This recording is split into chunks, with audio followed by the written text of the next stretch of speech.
Madame, mademoiselle, monsieur, bienvenue à Métro News. Voici les principaux titres qui seront développés aujourd'hui. Après avoir balayé Saint-Barthélemy et Saint-Martin, le puissant ouragan Irma pourrait frapper les côtes haïtiennes dans les prochaines heures.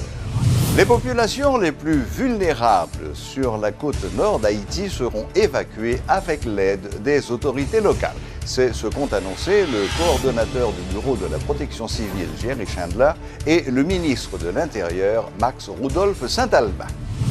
Ruée dans les supermarchés au niveau de la région métropolitaine de Port-au-Prince en attente de l'arrivée imminente de l'ouragan Irma. Métro News vous est apporté par Haytrack, l'esprit bâtisseur, et Inoto SA, concessionnaire des véhicules Toyota. Haytrack vous invite à gagner des cadeaux avec l'huile moteur mobile Delvac. Grattez l'étiquette jaune, découvrez votre code, envoyez-le au 81 10, réclamez votre prime au bureau mobile. L'huile mobile Delvac est représentée en Haïti par Haytrack. Chaque continent, chaque pays, chaque route est différente. Derrière chaque virage, une nouvelle aventure vous attend. Toutes les routes nécessitent une attention particulière. C'est pourquoi, achetez votre Toyota chez un distributeur officiel. Vous obtenez un véhicule fabriqué spécifiquement pour votre pays. Un service après-vente spécialisé. And genuine spare parts that will make your investment and vehicle perform to the maximum.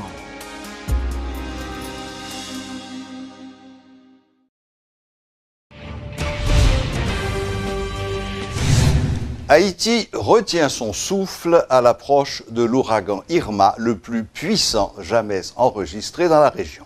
Selon les prévisions du Centre national de météorologie d'Haïti, les premiers impacts sont prévus demain matin, jeudi, de très bonne heure. Compte tenu de sa trajectoire, ce sont les régions nord du pays, surtout, qui seront exposées à des rafales de vent soutenues et à des averses de pluie généralisées. Irma s'accompagne de rafales de vent dépassant les 300 km/h. Des vagues d'une douzaine de mètres de haut ont déferlé sur les côtes des îles de Saint-Barthélemy et de Saint-Martin, causant d'importants dommages.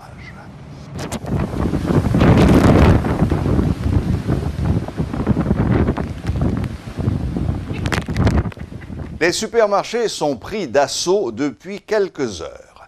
Convaincus que des pénuries vont avoir lieu, les Port-au-Prinциens s'empressent de faire le plein de provisions avant l'arrivée d'Irma. Une inquiétude parce que nous regardons des vidéos, nous connaissons que Haïti pas pays, nous problème pays nous en termes d'infrastructure. Donc moi-même je m'inquiète, je ne suis pas inquiété. Donc, pendant 6 mois, besoin de 6 mois, éviter quand toute l'eau boire de l'eau qui saute dans le tuyau, parce que c'est la contamination. Mais c'est le message là. Mais c'est ça. Mais en fait, pour tout le monde aider, ça n'est qu'à faire tout à fait solidarité. Solidarité. Et ça nous suit tout le monde, en fait, c'est moi des films pour aider tout film privé de construction. Le gouvernement s'est fixé un objectif zéro victime et entend déplacer, au besoin par la force, les populations les plus vulnérables sur la côte nord avec l'aide des autorités locales. Haïti va faire face à un cyclone de catégorie 5. C'est pareil pour nous. Moun qui était dans la zone ridicule dans Port-de-Paix, moun qui était dans la baie des moustiques, moun qui était bord de mer de Jean Abel. Moun nan mol Saint-Nicolas, moun bol en mer. Pas oublier, c'est pour nous quitter bol en mer. Ça c'est le premier problème. Deuxième là, faut aller dans abri provisoire. C'est ça mettez pour nous. Et dans abri provisoire, nous garantit n'a besoin de bagaille pour nous manger, n'a besoin de bagaille pour nous dormir. Jodi, leur gon catastrophe comme ça qui prêt qui paraît pour passer sous pays. Moi gon seul choix. On choix pour me camper avec tout le monde. Et me camper avec nous, moun dans la Tibonite, moun dans le centre, moun dans le nord-ouest, moun dans le nord, moun dans le nord-est. 5 délégués départementaux, vice-délégués au capitaine de là. Magistrats, Kazek, Azek, délégué ville, tout le monde, nous connaissons à pied d'œuvre pour accompagner le peuple. Moi-même, côté bien n'importe quoi, je vais veiller pour nous. Et tout ça, je pour me faire, pas oublier centre d'opération d'urgence nationale là. M'a dit tout le monde qui a regardé là, qui a entendu. Décision qu'on va prendre pour qu'à partir de midi, si nous ne pouvons pas quitter la caille, nous ne pas l'obliger de nous faire nous quitter la caille. Parce que nous ne pouvons pas quitter nous pour malheur arriver nous. Parce que l'objectif administration PAM c'est 0 mort. Ça veut dire que nous ne pouvons pas gagner un cadavre. Mais pour ne pas gagner, il faut faire prévention. Les gens qui connaissent, ou bien qui ne peuvent pas quitter dans la caille là, commencez à chercher un gens. Voyez quand l'autre amis qu'on connaît qui vont caille béton. Sous papier, mettez-le sur place parce qu'à partir de midi demain, la police a pas pied d'œuvre, protection civile a pas pied d'œuvre pour faire tout le monde qui est dans la zone à risque quitter caille. Non pas quitter un haïtien, une haïtienne qui est dans la zone à risque, rester, n'a déplacé pour nous mettre au côté pour nous protéger. Après si cyclone n'a fin passé, n'a tourné la caille. Et zone côté n'a déplacé, la police a là pour surveiller le quartier. Ça, c'est très important pour nous connaître. L'État prend charge, l'État prend responsabilité parce que le pays, il faut le diriger. Des habitants de plusieurs quartiers de Cité-Soleil se montrent très inquiets face au passage imminent d'Irma sur le pays. La plupart des canaux de ce vaste bidonville ne sont pas curés. Des résidents interrogés par une équipe de Télémétropole estiment que le fait que ces canaux ne sont pas nettoyés peut provoquer d'importantes inondations au niveau de cette zone. Reportage Julie Archil et Guitry Choisy. Il est entre midi et 2 heures. À Cité-Soleil, chacun vaque à ses activités habituelles. Près des canaux remplis d'ordures, des enfants et des adultes de cette commune confirment avoir été informés du passage de l'ouragan Irma sur le pays, mais disent attendre que les autorités passent à l'acte. Oui, nous sommes déplacés à ce vrai, mais ça veut dire, Jean dit là, nos petits gens à contrôler la situation avant, nous déplacer parce que quelqu'un qui nous a quitté dans la caille, pour nous virer là, Jess. D'abord, pour moi-même, voilà, mais après, soit la mer, quelqu'un a presque rentré dans la cour. Tellement quelqu'un a commencé à acheter. En outre, ces citoyens ne cachent pas leur colère de vivre dans un environnement aussi insalubre et vulnérable sous les yeux des instances concernées. On rigole, regardez. Ça, on rigole. Ça, on regarde là, la boue quand on vit le pied bois, ça, là. Et rigole là. Alors, on a la plaque venir là. C'est la rentrée, quand il rentre, quand l'eau va passer. Le canal n'est pas curé, parce que nous vivons dans une communauté qui va gagner la mairie, bien entendu.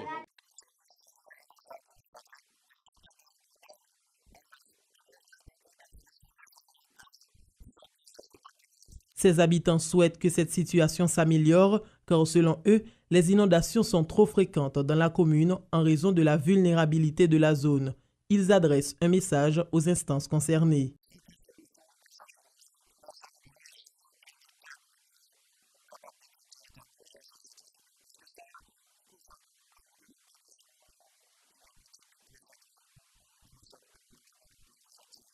C'est comme si on est responsable à pas agir par exprès. Je pense que c'est la responsabilité de la mairie, si toutefois que alerte il y a un ouragan qui vient, protection civile a dû en marche à mobiliser toute la population parce que c'est une zone où ça sont zones à risque liées.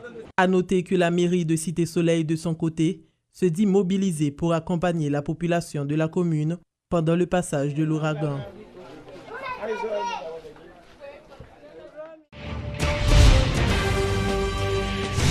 La plupart des abris provisoires de la zone métropolitaine visités par une équipe de Radio et Télémétropole ne disposent pas encore de matériel et d'équipements nécessaires afin d'accueillir d'éventuels sinistrés. C'est le cas notamment à Port-au-Prince, à Pétionville comme à Delma. Notons que les autorités ont annoncé que le nombre d'abris provisoires disponibles à travers tout le pays a augmenté. Désormais, au lieu de 793, on dispose de 817 centres d'accueil. À l'heure où les autorités font leur possible pour communiquer les mesures d'urgence à adopter lors du passage du cyclone Irma, la population continue de vaquer à ses occupations. Les habitants résidant près des ravines sont-ils conscients du danger qu'ils encourent? Premier arrêt, Carrefour Musso, à 2 pas de la résidence du Premier ministre. Ici, une immense ravine à ciel ouvert fait office de dépotoir pour une centaine d'habitants.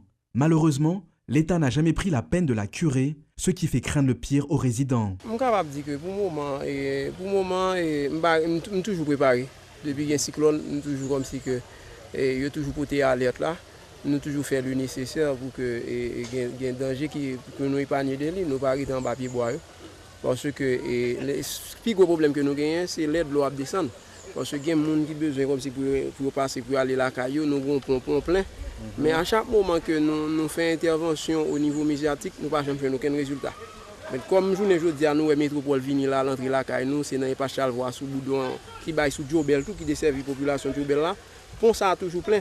Mais ça seul on demande à l'État haïtien, c'est pour faire une visite dans la zone pour nous-mêmes, pour si on est capable d'aider nous, pour être capable de déblayer, pour curer la rivière là pour nous. Parce qu'à chaque moment que de l'eau descend, nous pouvons faire n'importe 3 heures de temps.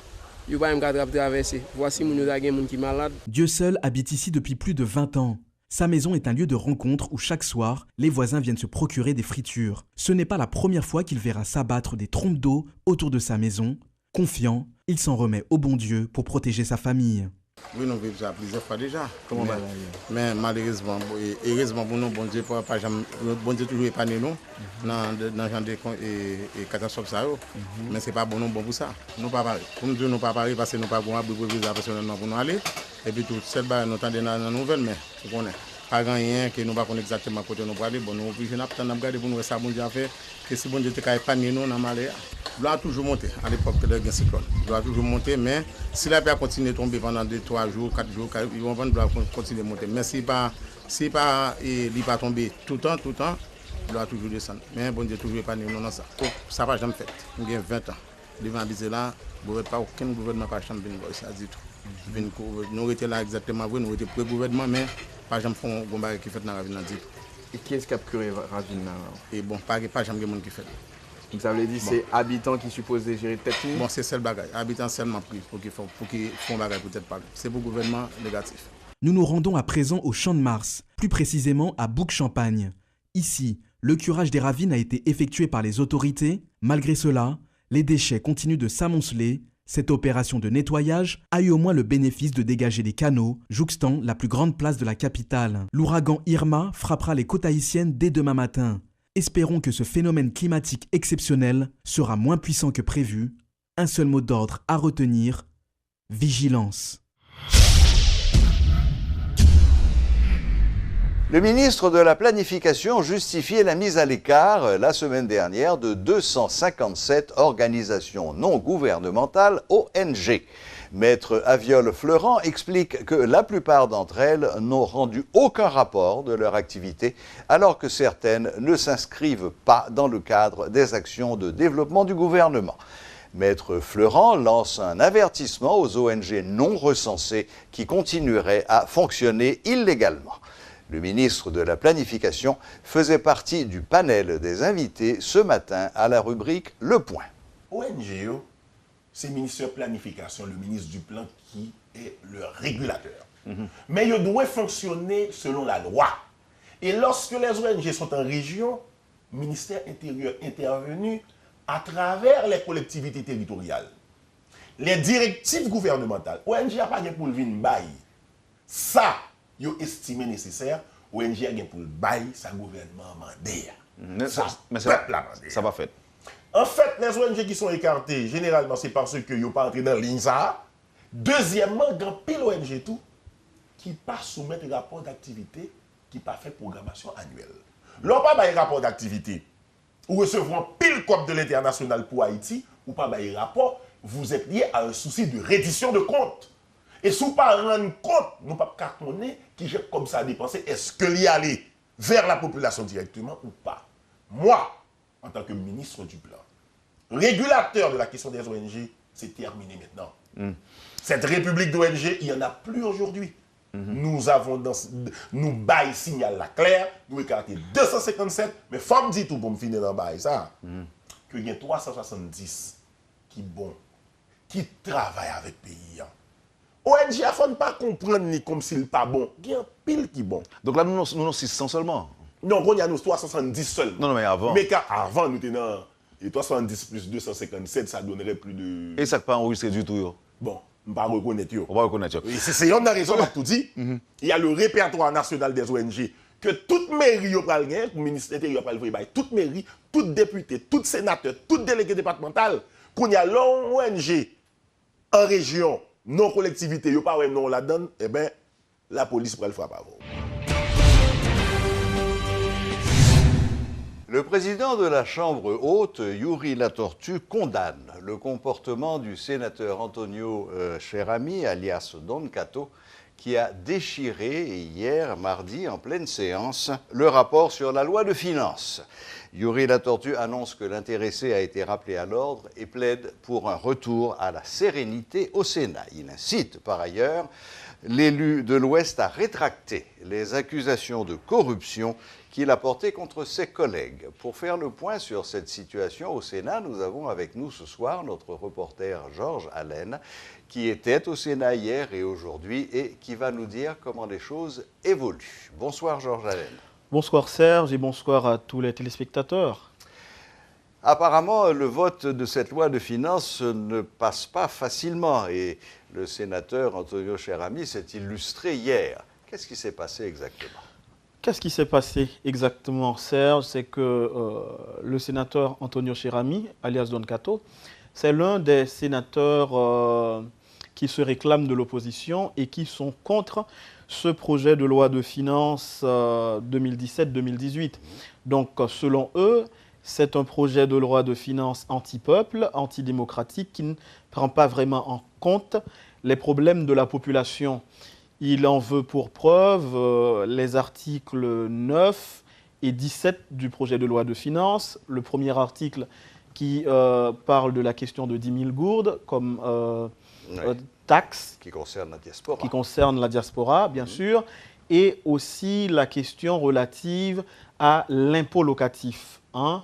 Donc, les sénateurs s'inscrivent donc en faux contre ce projet de loi qui, selon eux, je l'avais dit tout à l'heure, est anti-peuple. Donc, Antonio Cherami, qui s'érige en grand défenseur du peuple haïtien, il a déchiré hier en pleine séance, comme vous l'avez souligné, le rapport de la commission qui passait au peigne fin le projet de loi de finances parce qu'il voyait venir le vote. Et le gouvernement a une majorité au niveau du Sénat de la République, une vingtaine de sénateurs. Donc, il y a de fortes chances que le projet de budget soit voté. Donc, le sénateur Antonio Cherami, qui a vu venir ce vote, eh bien, pour tout perturber, pour tout bloquer, il a agi par la force. Donc, il a déchiré le rapport, créant du vacarme dans l'hémicycle du Sénat et voilà, et la séance a été suspendue. De la provocation. Tout à fait, de la provocation. Et il va très loin dans ses menaces. On peut supposer qu'il peut aller très loin. Bon, on ne va pas oser dire quoi, mais quand même, il menace d'aller très loin pour que ce projet de budget ne soit pas voté. À ce point, Georges, vous qui connaissez bien ce milieu, quelle chance pensez-vous que ce budget a d'être voté là pendant cette séance? Parce qu'au cas où il ne serait pas voté, on en reviendrait à l'ancien budget, c'est bien ça? Oui, tout à fait. Au budget 2016-2017, oui. Selon la loi. Donc, on va vers des modifications. Oui. Tout porte à croire qu'on va vers des modifications parce que un sénateur comme Karl Murat-Cantave, qui est un très réputé proche du gouvernement, lui, il est pour des modifications. Il y a un sénateur comme Ronald Larèche qui a voté contre le rapport de la commission qui avait demandé de renvoyer le texte à l'exécutif, qui souhaite aussi qu'il y ait des modifications. Même le président du Sénat de la République souhaite qu'il y ait des modifications parce que, selon eux, il y a une injustice qui est faite à la diaspora. Avec cette question des 10 000 gourdes, 186 $ américains, parce que la loi est plutôt générale sur la question. C'est-à-dire, s'il faut qu'il y ait un impôt forfaitaire de 10 000 gourdes, ça doit concerner tous les Haïtiens, pas uniquement les Haïtiens vivant au niveau de la diaspora. Donc ce point pose problème et je l'avais dit tout à l'heure, il y a la question de la valeur locative d'une maison, etc. qui pose également problème. Donc on s'achemine vers des modifications au projet de loi de finances 2017-2018, ce qui va déboucher sur un retour à la Chambre des députés, ce qu'on appelle navette parlementaire, et ensuite le gouvernement pourra disposer d'une loi. Voilà. Eh bien, écoutez, nous espérons tous que Irma ne va pas venir perturber cet emploi du temps. Et après la première perturbation d'Antonio Chirami. Oui, ça fait beaucoup.